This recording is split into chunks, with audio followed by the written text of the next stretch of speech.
1960s میں جو ہوا سب سے بڑا مسئلہ کہ ہم نے پورے ایسٹ پاکستان کا جو جوٹ ہے، جو پروڈکشن ہے پٹسن کا اور اس کا، وہ سارے استعمال کیا ویسٹ پاکستان میں.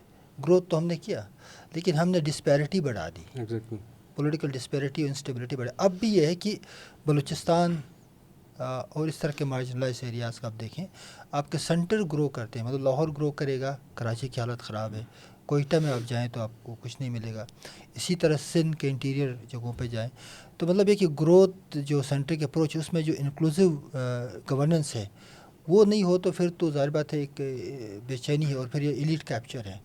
یہ تو ہے. اس کے علاوہ پاکستان میں ابھی جو بڑا چیلنج آیا ہے کہ ہم گروتھ کرتے ایک اس پہ ٹریجیکٹری پہ جاتے ہیں، پھر بہت بڑے ڈیزاسٹرس آنے شروع ہوتے ہیں. مثلاً ابھی کوئی کتنے دیکھیں کوئی 2 ملین گھر تباہ ہو گئے پچھلے جو ڈیزاسٹر آیا 2000 لاسٹ ایئر کا 2022 کا جو آیا تھا. تو اس سے ہم نکل نہیں پاتے. ایک اور ڈیزاسٹر ہٹ کرتا تو ہمارے پاس کوئی اسٹریٹجی بھی نہیں ہے.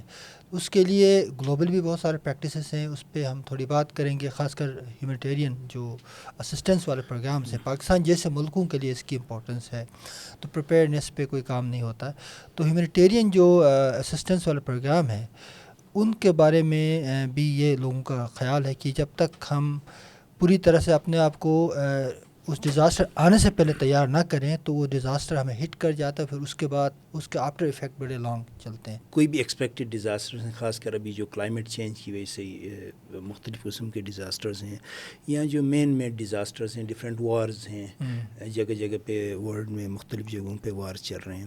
تو اس طرح کے ڈیزاسٹرز ہر جگہ ہیں اور جس کی وجہ سے ایک ہیومینیٹیرین کرائسس پیدا ہوتی ہیں. تو اس ہیومینیٹیرین کرائسس کو رسپونڈ کرنے کے لیے پہلے سے کوئی اس طرح کی اسٹریٹجی نہیں ہے یا پہلے سے کوئی اس طرح کی ہیومن آپ کے ایسٹس نہیں ہیں یا آپ کے پاس دوسرے ریسورسز نہیں ہے کہ آپ پراپر اس کو رسپونڈ کریں. تو اب یہ جو ہیومینیٹیرین سیکٹر ہے ایک تو اب ایک فل ٹائم ایک سیکٹر بن گیا. پہلے اس کی اتنی کوئی پذیرائی نہیں تھی یا اتنا لوگوں کو اویئرنیس نہیں تھا. خاص کر جو نئی یوتھ یا جو لوگ ایجوکیشن حاصل کر رہے تھے ان کو نہیں پتہ تھا کہ یہ بھی کوئی سیکٹر ہے جس میں بھی اسپیشلائزیشن کی ضرورت ہے اور جس میں بھی آگے بڑھنے کی اپرچونیٹیز بھی ہیں اور ساتھ میں ایک ہیومینیٹیرین اپروچ بھی ہے جہاں پر بندہ ہیومینیٹیرین کام کرتے ایک سٹسفیکشن بھی ملتی ہے کہ میں کسی ایک نوبل کاز کے لیے کام کرتا ہوں.